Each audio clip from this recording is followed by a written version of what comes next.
All right, good morning, good morning. We are going to finish the book of Joshua today by reading Joshua 22 through 24.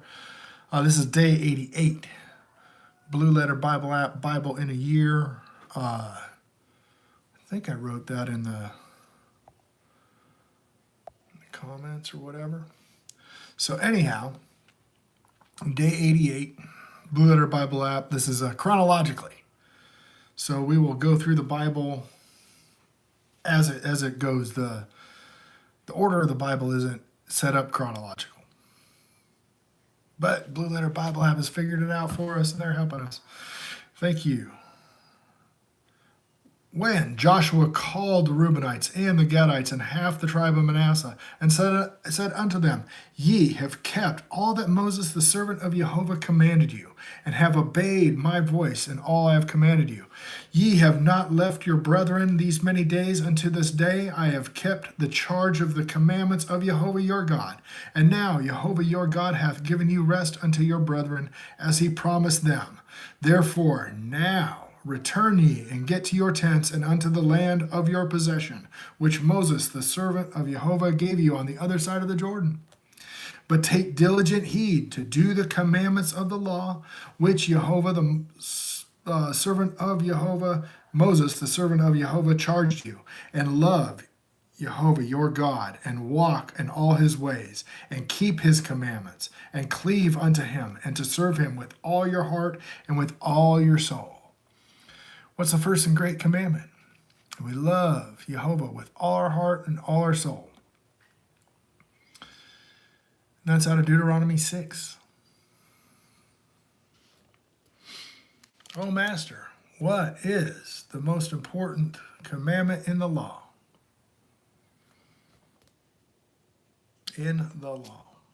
So Joshua blessed them and sent them away, and they went to their tents. And now, to the 1/2 tribe of Manasseh, and Moses had given them the possession in Bashan, and to the other half of the tribe of half thereof gave Joshua among their brethren on this side of the Jordan westward. And when Joshua sent them away also into their tents, then he blessed them. And he spake unto them, saying, Return with much riches unto your tents, and with very much cattle and silver and gold and brass and iron and very much raiment, and divide the spoils of your enemies with your brethren. And the children of Reuben and the children of Gad and half the tribe of Manasseh returned and departed from the children out of Israel, out of Shiloh, which go into the country of Gilead, and the land of their possession whereof. And they possessed according to the word of Jehovah by the hand of Moses. And when they came unto the borders of the Jordan that are in the land of Canaan, the children of Reuben and the children of Gad and half a tribe of Manasseh built there an altar by Jordan. A great altar to see. And the children of Israel heard say, and behold, the children of Reuben and the children of Gad and the half tribe of Manasseh have built an altar over against the land of Canaan and its borders of Jordan at the passage of the children of Israel. And when the children of Israel heard of it, the whole congregation of the children gathered themselves to go together at Shiloh to go up and war against them, just for building an altar. So what's up with that? You're not supposed to build an altar outside of where he puts his name. And at the time, the tabernacle is now at Shiloh. So this is a no-go.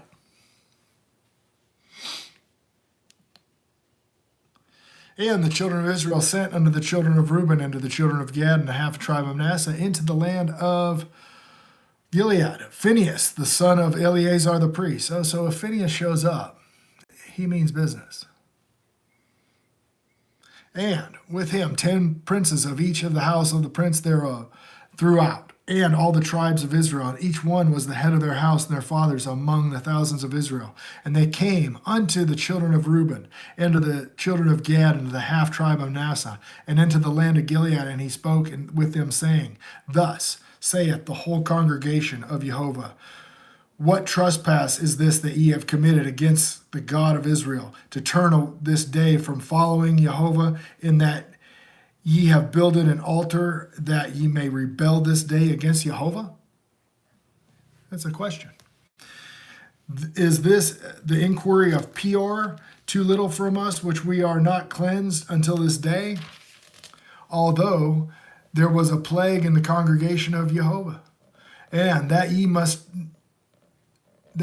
turn away this day from following Jehovah, and it will be ye seeing rebel against Jehovah, that morrow will be with wrath, and the whole congregation of Israel. Notwithstanding, if the land of your possession be unclean, then ye pass over the land of the possession of Jehovah, wherein Jehovah's tabernacle dwelleth, and take possession among us. But rebel not against Jehovah, nor rebel against us in building an altar beside the altar of Jehovah our God. So don't build another altar. Who was it? Somewhere they built many altars to sin. And did not Achan the son of Zebra commit a trespass in the accursed thing, and wrath fell upon the congregation of Israel, and that a man perish not alone in his iniquity. No, it rains on the just and the unjust. When the children of Reuben and the children of Gad and the half tribe of Manasseh answered and said unto the heads of the thousands of Israel, Jehovah, our God of gods, and the Lord of gods, he knoweth, and Israel shall know, if it be in rebellion or if a transgression against Jehovah. Save us not this day, that we have built an altar to turn from following Jehovah. Okay, so your gods, no, he knoweth Israel, and he shall know it, if it be rebellion or if in transgression against to save us. And that we have built us an altar to turn from following Jehovah, or if they offer thereon burnt offerings or meat offerings, an offer of peace offerings thereon, and let Jehovah himself acquire it. And if we have not rather done it for fear this thing, and saying in time to come to your children, we might speak unto our children, saying, what have ye to do with Jehovah, God of Israel? For Jehovah hath made Jordan a border between us. You, ye children of Reuben and children of Gad, ye have no part of Jehovah, so your children make our children cease from fearing Jehovah. Therefore we said, let us now prepare to build an altar, not for burnt offering, nor for sacrifice, but it may be a witness between us and you and our generations after us, that we might do the service of Jehovah before him with our burnt offerings and with our sacrifices and with our peace offerings, that your children may not say to our children in time to come, ye have no part of Jehovah. And that has come to pass, hasn't it? Wow. Yeah, the tribe of Judah now. They aren't coming and looking for these lost sheep.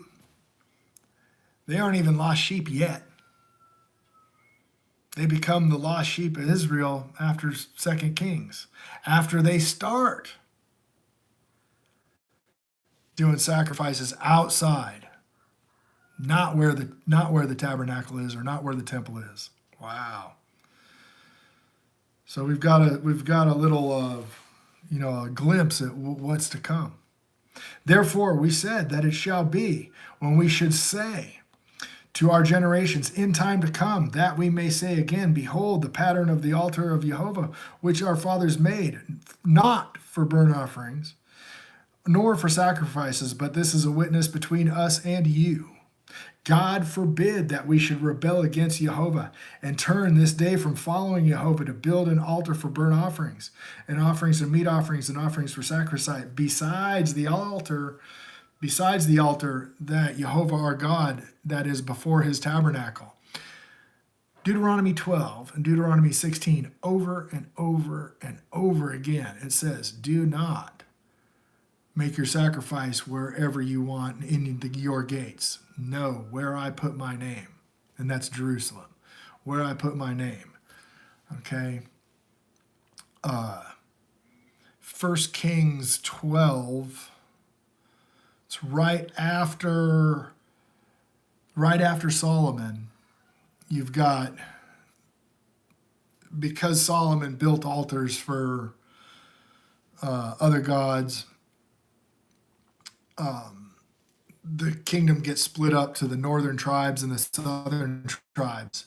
And Jeroboam builds altars in Bethel and Dan, and it's a no-go. It's bad. And so it's not good. And when Phinehas, the priest, and the princes of the congregation, the heads of the thousands of Israel, which were with him, heard the words of the children of Reuben and the children of Gad and the children of Manasseh spake it pleased them that they were not going to be doing, it's just, they're piling up stones for a memorial, not to have sacrifices on them. And Phinehas, the son of Eleazar the priest, said unto the children of Reuben and the children of Gad and to the children of Manasseh, this day we perceive that Jehovah is among us, because ye have not committed this trespass against Jehovah. Now ye have delivered the children of Israel out of the hand of Jehovah. And Phinehas, the son of Eleazar the priest, and the princes returned from the children of Reuben and from the children of Gad out of the land of Gilead and unto the land of Canaan and unto the children of Israel, and brought them word again. And this thing pleased the children of Israel, and the children of Israel blessed God, and did not intend to go up against them in battle, but to destroy the land and wherein the children of Reuben and Gad dwelt. And the children of Reuben and the children of Gad called the altar Ed, for it shall be a witness between us that Jehovah is God. Chapter 23. And it came to pass a long time after Jehovah had given rest unto Israel from all their enemies round about, that Joshua waxed old and was stricken in age. And Joshua called for all Israel and their elders and for the heads for the judges and for the officers, and said unto them, I am old and stricken in age. And ye have seen all that Jehovah your God hath done unto all the nations because of you, and for Jehovah your God, for he that hath fought for you. Behold, I have divided unto you by lot these nations that remain to be an inheritance for your tribes from the Jordan, with all these nations that I have cut off, and even unto the great sea westward. And Jehovah your God, he shall expel them from before you, and drive them out from your sight, and he shall possess their land, and as Jehovah your God promised you unto you. Be ye therefore very courageous to keep and do all that is written in the book of the law of Moses, that ye turn not aside from the right hand or to the left. So don't go in the ditch on the right hand side of the road, and then don't make by making up a bunch of extra rules, and don't go into the ditch on the left hand side of the road and do away with the rules. Stay in the middle. That ye may not come against these nations that remain among you, neither make mention of the name of their gods, nor, okay, here it is, that ye may not come to these nations that remain among you, neither make mention of the name of their gods, nor cause them to swear by them, neither serve them, nor bow yourselves to them, but cleave unto Jehovah your God, as ye have done unto this day. For Jehovah hath driven out from before you great nations and strong, but as for you, no man hath been able to stand before you unto this day. And one man shall chase for 1,000 for Jehovah your God, for he is that fighteth for you, and he hath promised you. Take good heed therefore unto yourselves, that ye love Jehovah your God. Else, if ye do anywise go back and cleave into the remnant of these nations, even these that among you, and shall make marriages with them, and go unto them, they unto you, know for a certainty that Jehovah your God will no more drive out any of these nations from before you, but they shall be snares and traps unto you, and scourges in your sides, and thorns in your eyes, until ye perish from off this good land that Jehovah your God hath given you. And what did they do? They went out and they did it. They did exactly this. And behold, this day I am going all the way of the earth, and ye know in all your hearts and in all your souls that one thing hath failed of all the God of things, in which Jehovah your God spake concerning you, are all come to pass unto you, and not one thing hath failed thereof. And therefore it shall come to pass that all is good things, and all are come upon you, which Jehovah your God had promised you. So shall Jehovah bring upon you all the evil things until ye have destroyed you from off this good land which Jehovah your God hath given you. When ye have transgressed the covenant of Jehovah your God, which he commanded you, and have gone and served other gods, and bowed yourself to them, then shall the anger of Jehovah be kindled against you, and ye shall perish quickly from off the good land which he hath given you. And then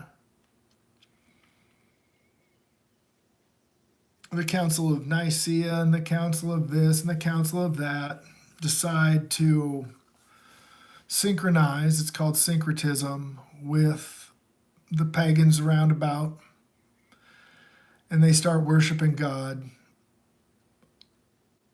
during the Saturnalia celebration in the wintertime, celebrate the winter solstice, and call it the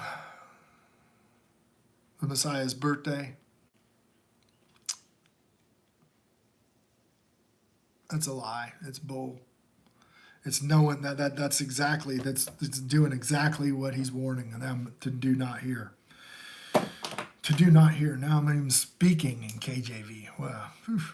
So here's another warning.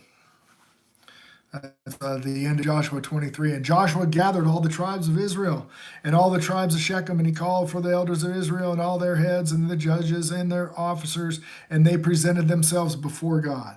And Joshua said unto all the people, Thus, Jehovah God of Israel, of your fathers dwelt on the other side of the flood in the old times, and Terah, and the father of Abraham, and the valley of Nachor. They served other gods.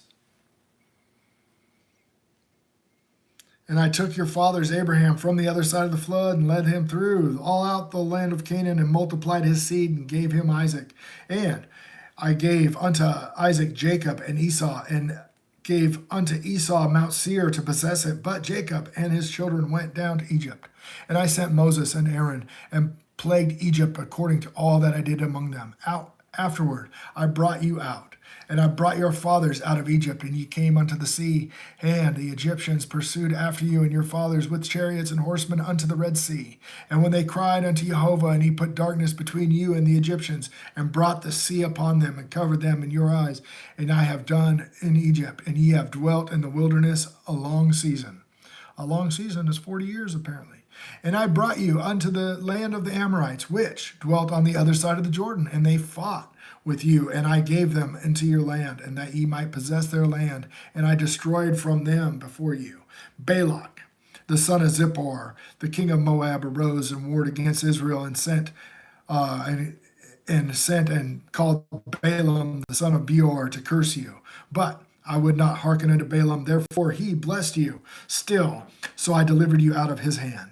And ye went over the Jordan and came unto Jericho, and the men of Jericho fought against you, and the Amorites, and the Perizzites, and the Canaanites, and the Hittites, and the Girgashites, and the Hivites, and the Jebusites, and I delivered them unto your land.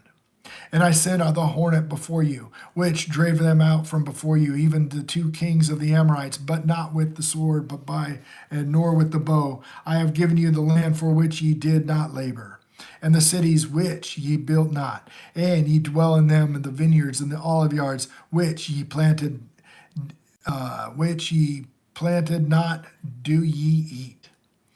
Therefore, the fear of Jehovah and the fear of him, sincerely so, that he followed through with the promise. Okay? Exodus 19 was where he went into this covenant. It's a reestablish of this covenant. It's a covenant of promise. Covenant of promise. The promise to Abraham. Now therefore, fear Jehovah and serve him with sincerity and in truth. Serve him in truth. Is there truth in an Easter bunny? Is there truth in Santa Claus?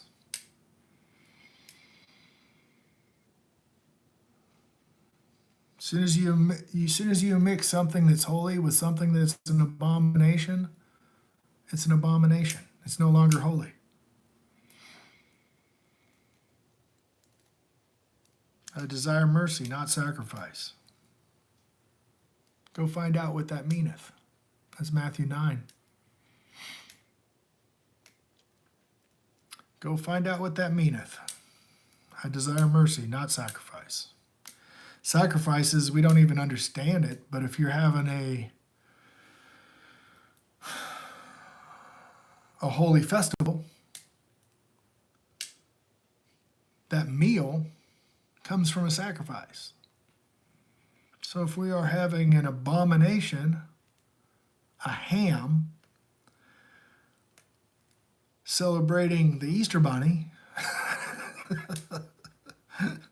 you're piling abomination upon abomination.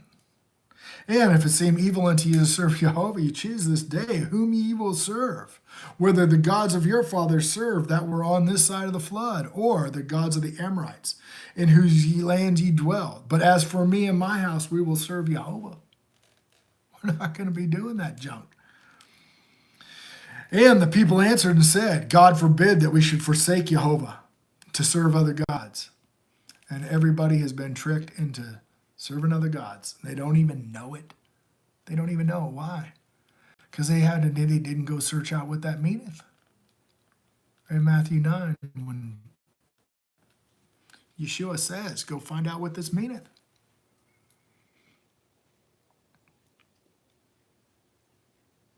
I desire, he's quoting Hosea 6, verse 6.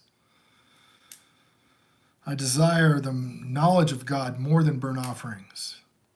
They, like men, have transgressed the covenant and dealt treacherously against me.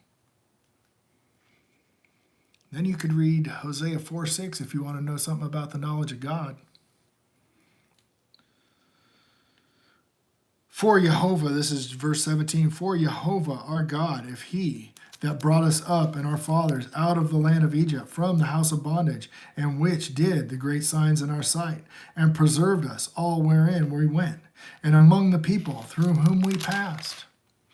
And Jehovah drove them out from before us, and even the Amorites which dwelt in the land. Therefore we will serve Jehovah, for he is our God. And Joshua said unto the people, ye cannot serve Jehovah, for he is a holy God, and he is jealous God, and he will not forgive your transgressions nor your sins.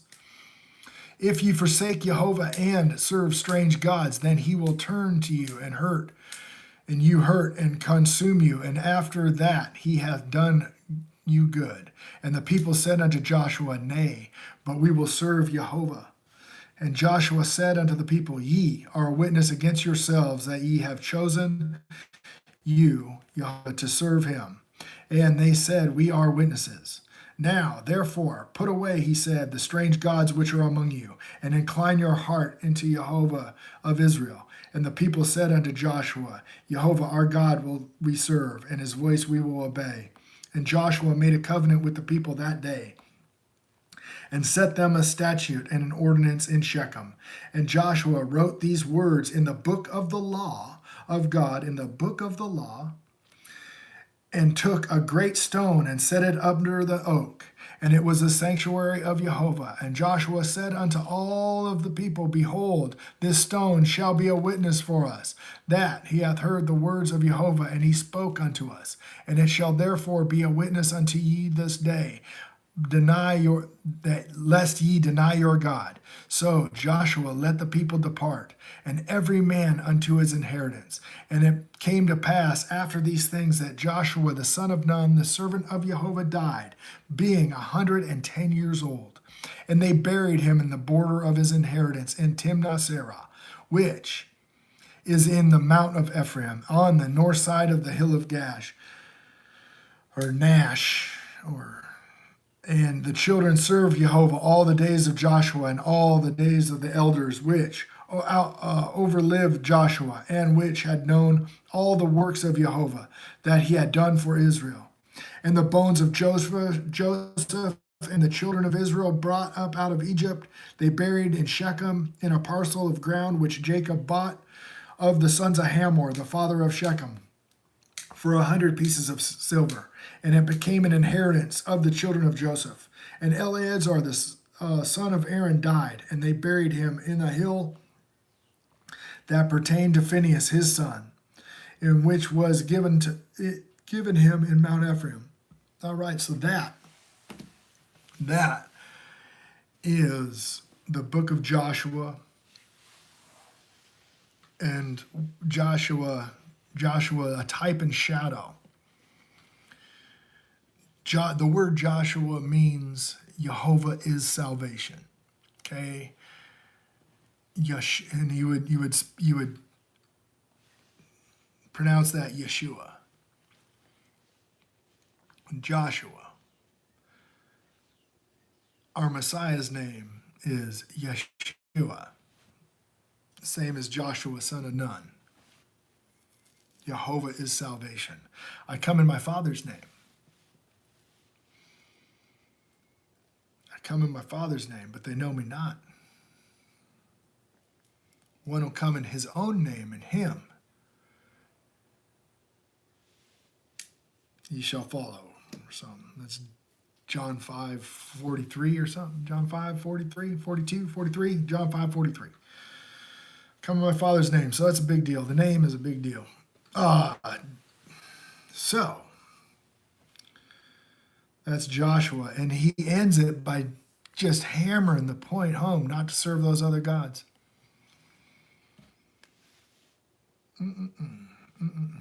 And what do the people do? They serve the other gods, and then they get scattered to the four winds.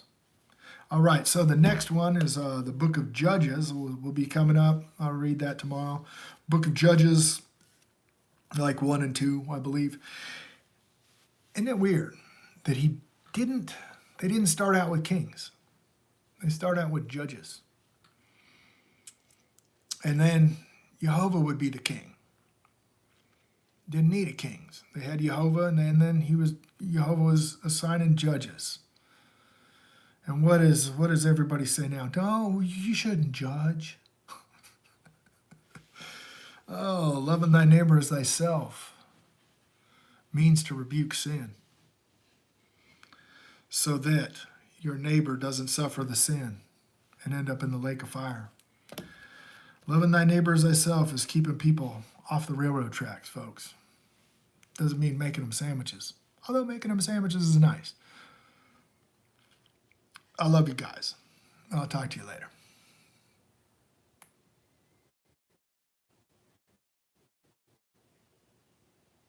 Okay, what do we got? Red glass?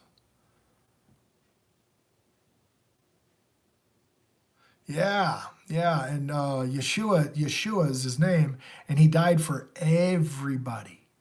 He died for everybody, those sins. Yeah, it's his life that saves us from the wrath. His life that saves us from the wrath. Okay, what did he teach?